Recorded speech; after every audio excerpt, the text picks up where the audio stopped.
parles des combats que tu as subis dans le showbiz camerounais. Non, mais en réalité, le retour, c'est pas une chanson où je règle mes comptes. La chanson où je règle mes comptes, c'est Contre-Attaque. Ok, qui n'est pas encore sorti. Mais là, par contre, on a l'impression qu'on règle vraiment. C'est très dur. Là, en fait, j'explique aux gens ce qui s'est passé. Parce qu'il y a beaucoup de personnes qui me disent: ouais, gars, t'es pas là depuis, reviens, le game est vide, les petits frères aujourd'hui ne chantent rien, pourquoi tu es parti?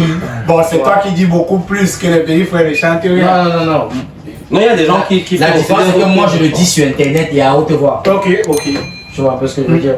Donc, je me suis dit que je ne pouvais pas revenir comme si de rien n'était. Tu vois, il fallait que je puisse.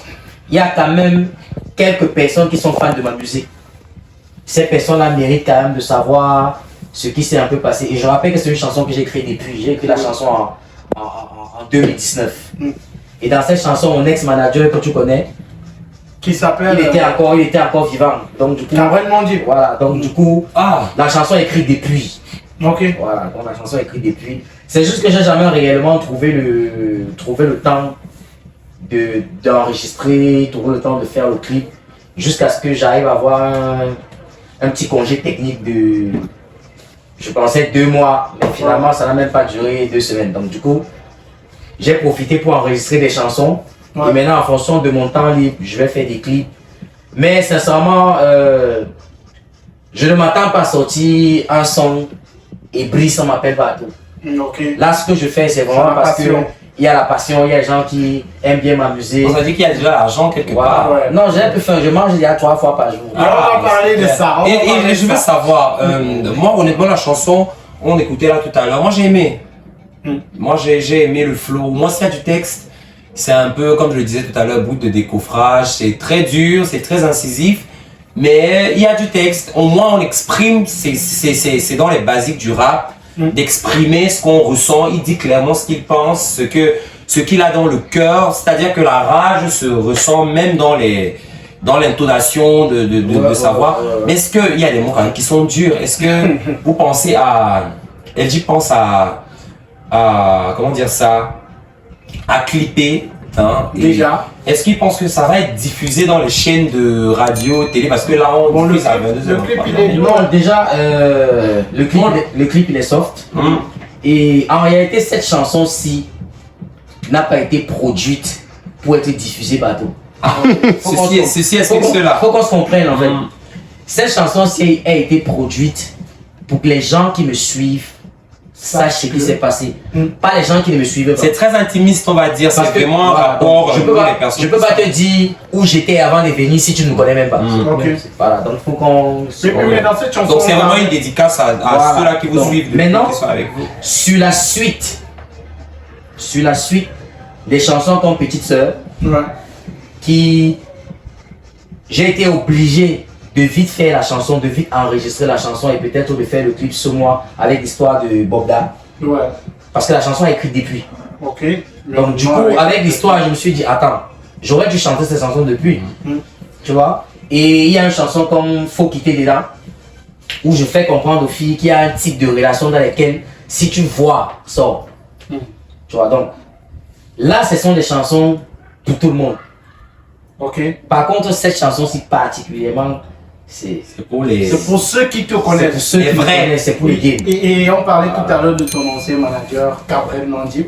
Voilà, et tu parles d'hypocrisie. Il faut dire que tu le clashais déjà avant son décès énormément sur les réseaux sociaux et tu parlais de ce recto verso là qu'il t'a fait.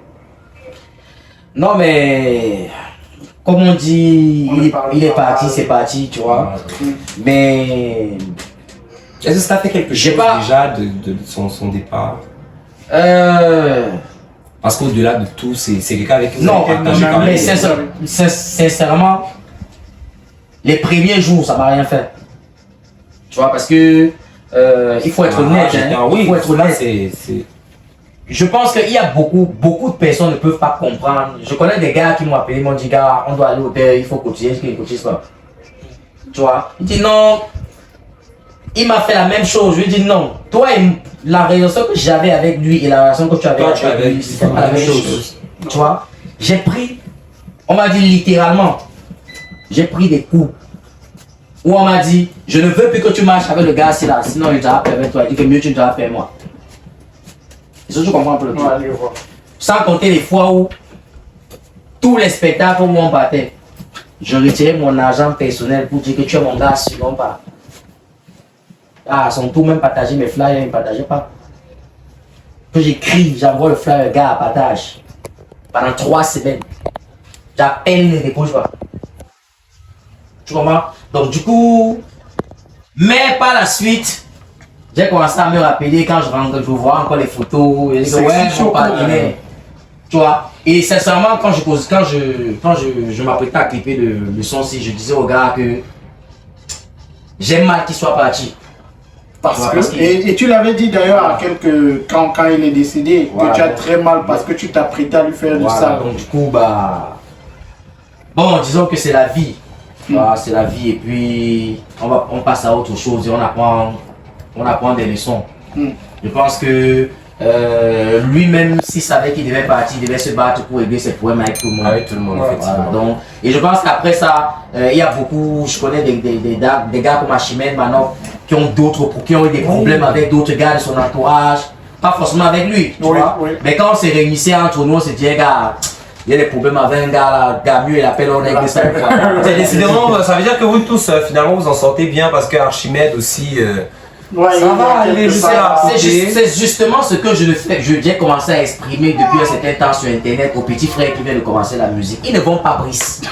Ça ne souffre de rien. Il ne faut pas qu'on se marre. Parce qu'il faut prendre son temps, je pense que c'est... Sur 100 personnes, il y a une personne qui va briser. Au trop 2 personnes qui vont briser. Il faut être réaliste là-dessus. Ça ne souffre de rien. Maintenant, les petits frères, comme je dis, se font mentir par certains animateurs.